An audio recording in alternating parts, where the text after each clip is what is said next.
આજે હું તમારી સાથે શેર કરવા જઈ રહી છું દૂધીના મુઠિયા. બહુ જ સોફ્ટ બનશે અને બહુ જ ખાવામાં એકદમ પોચા લાગશે એવા બનાવીશું. તો ફ્રેન્ડ્સ, સ્વાગત છે તમારું મારા કિચનમાં, રસોઈ હાઉસ ગુજરાતીમાં. તો મુઠિયા બનાવવા માટે સૌથી પહેલાં મેં અહીંયા આગળ દૂધી લીધી છે. મેં અહીંયા આગળ આખી દૂધીનો ઉપયોગ નથી કર્યો, મેં ખાલી અડધી દૂધી લીધી છે અને દૂધીને આપણે છોલીને બરોબર રીતે એને છીણી લેવાની છે.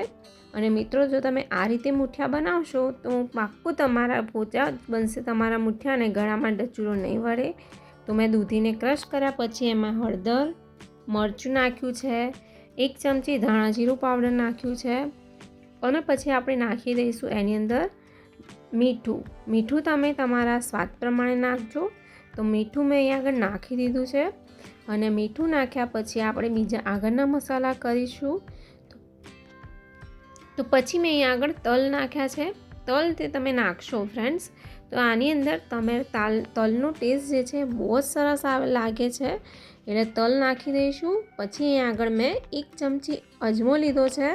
તો અહીંયા આગળ અજમાને પણ હાથમાં લઈને આ રીતે મસળીને તમારે નાખી દેવાના છે.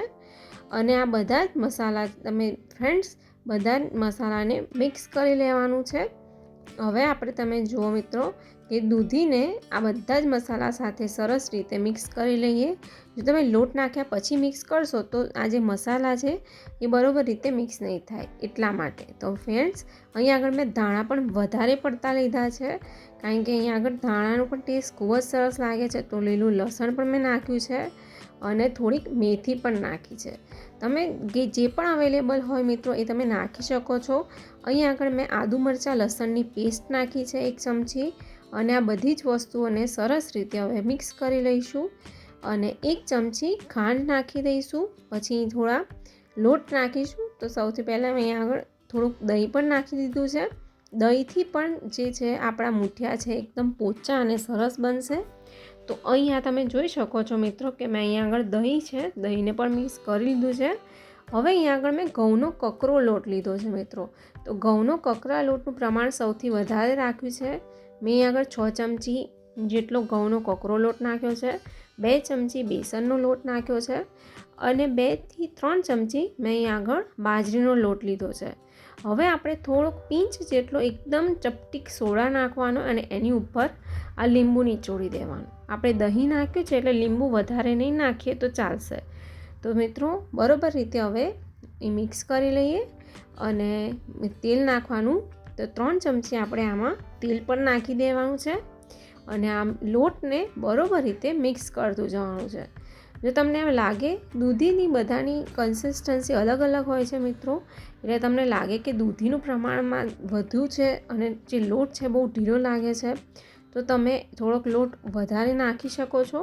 અને મિત્રો, તમે જોઈ શકો છો કે અહીંયા આગળ હવે મુઠિયા બરોબર રીતે વાળી લઈશું.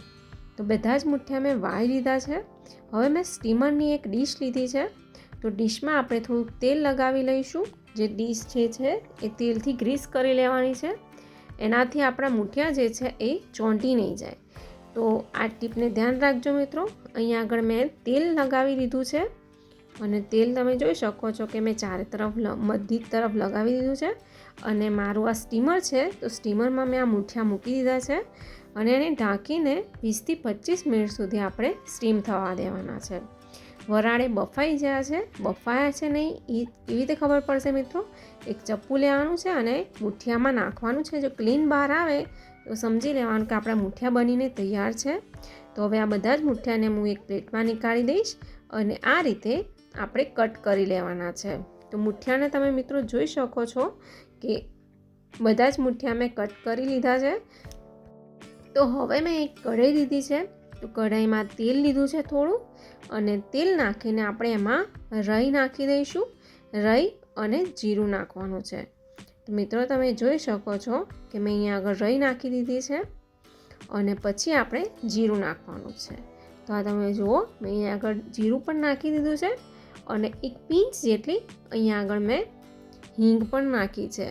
હિંગનો ટેસ્ટ પણ મુઠિયામાં ખૂબ જ સરસ આવે છે.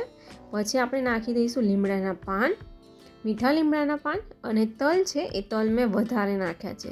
તલનો ટેસ્ટ મૂઠિયામાં સૌથી વધારે સરસ લાગે છે. એટલે તલ તમારે આગળ પડતા નાખવાના.